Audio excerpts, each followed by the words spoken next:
Hello, my garden friends. This is Jersey Shore Lisa from MyNJGarden.com, and I'm here in my front yard food forest in Ocean County, New Jersey. It's towards the end of May 2021, and I wanted to talk to you about a beautiful perennial vegetable that you can add to your permaculture food gardens. Productive permaculture gardens. Now, I'm just kind of panning around so you can see what's growing now. This raised bed is an annual bed, so I have some peppers and perennial kale. I just called it an annual bed, but I did put perennial kale in it.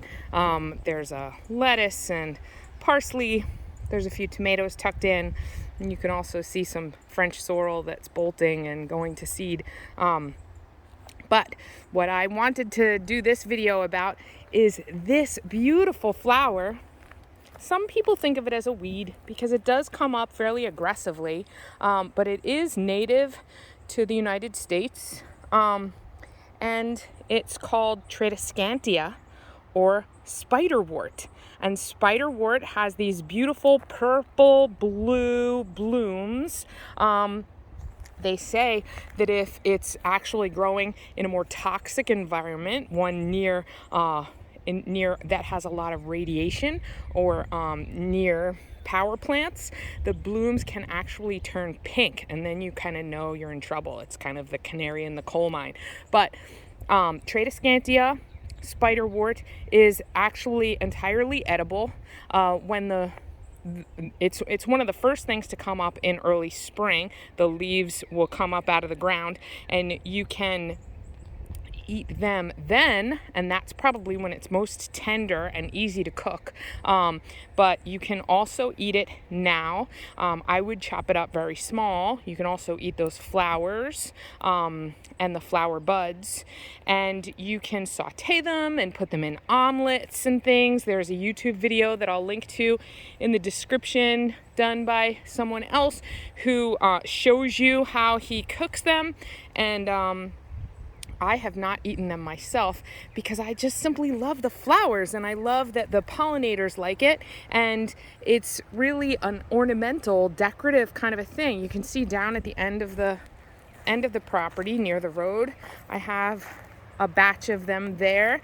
They fill in so nicely. Really, we haven't had rain in more than, I'd say it's been at least 2 weeks here in Ocean County, New Jersey, and they don't even care. They're not even upset by any form of drought. And then I have this other stand up here.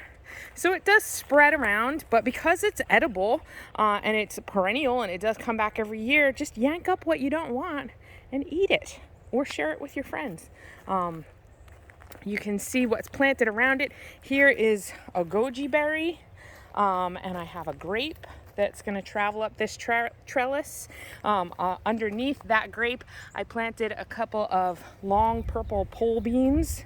There's a fig that's coming back, and astragalus is right there. I have a pomegranate that I covered over the winter, and that's coming back too. And there's some mountain mint behind the Tradescantia there.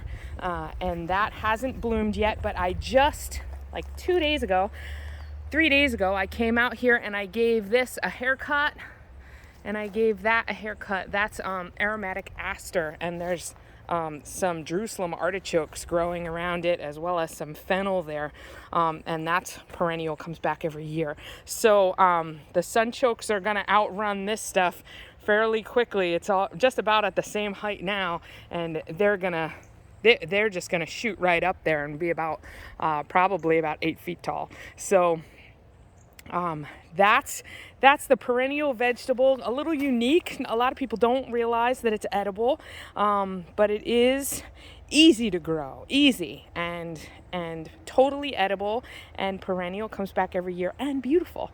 Please leave me a comment and let me know what you think about Tradescantia, if you've ever tasted it, and your favorite way to cook it.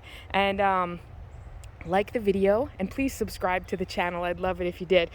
Thanks so much for watching, and have a great day.